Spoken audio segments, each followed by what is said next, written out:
Your body should sleep, your mind should sleep, everything should sleep, but you must be awake. Every day, you have free enlightenment when you go to sleep. But the problem is you're unconscious. You master your mortality if you just manage to stay awake when you slip into sleep.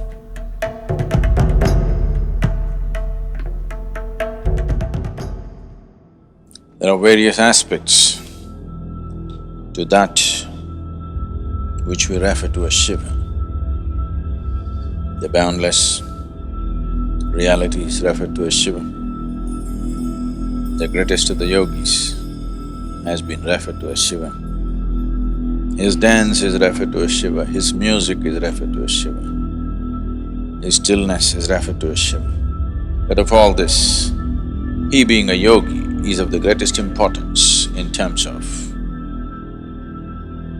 opening up a door of possibility for every other human being.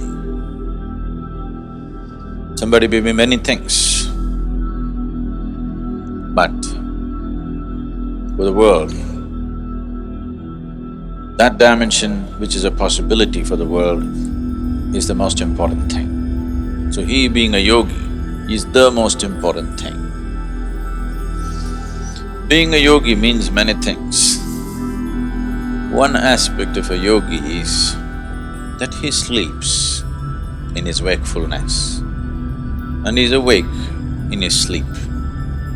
That this must be fully awake, but if you check the parameters of the body, it must be asleep. In sleep,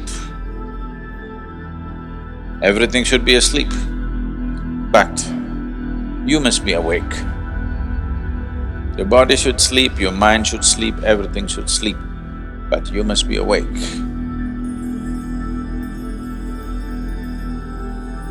When you fast asleep, you are in perfect tune with the existence, one with the existence, isn't it? Nature has given you this. If you've forgotten, every day when you go to sleep, it makes you one with the existence. In the same sense of unity, if you can wake up and walk around, you made it, isn't it? Every day, you have free enlightenment when you go to sleep. But the problem is you're unconscious.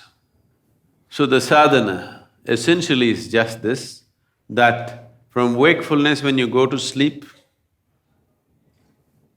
a certain part of you goes to sleep, a certain part of you, if it still stays awake, then you made it.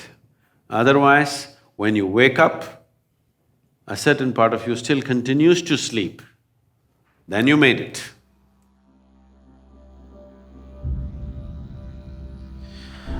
If you're awake and fast asleep at the same time, you're asleep and awake at the same time, this is called Turiya. If you are in a state of Turiya, we say you're a mrityunjaya. That means you're deathless. Because if you can be awake in your sleep, you will also be awake when you have to shed the body. So there is no question of death for such a person. Because life and death are happening at the same time. It is only the ignorant who think, right now I'm alive and one day I will die. No, both are happening at the same time. They are not two different things actually, only for the sake of understanding, we have to divide them. Otherwise, it's just life and life. One dimension of life and another dimension of life. So this transition from one dimension of life to another becomes an easy doorway. Every day you have this doorway available to you, that is, between wakefulness and sleep is as good as life and death. If you know how to exploit this doorway, if you stay alert till that last moment, do you ever know when you actually slept off? You think you're there, but after some time, you don't know when you slept. If you can take yourself to that moment, It's as good as being conscious at the moment of death. You master your mortality if you just manage to stay awake when you slip into sleep. See, this is an opportunity for you. The best preparation for death is make an attempt to try to fall asleep consciously. Instead of drifting away, if you shift from wakefulness to sleep consciously, death will become a play.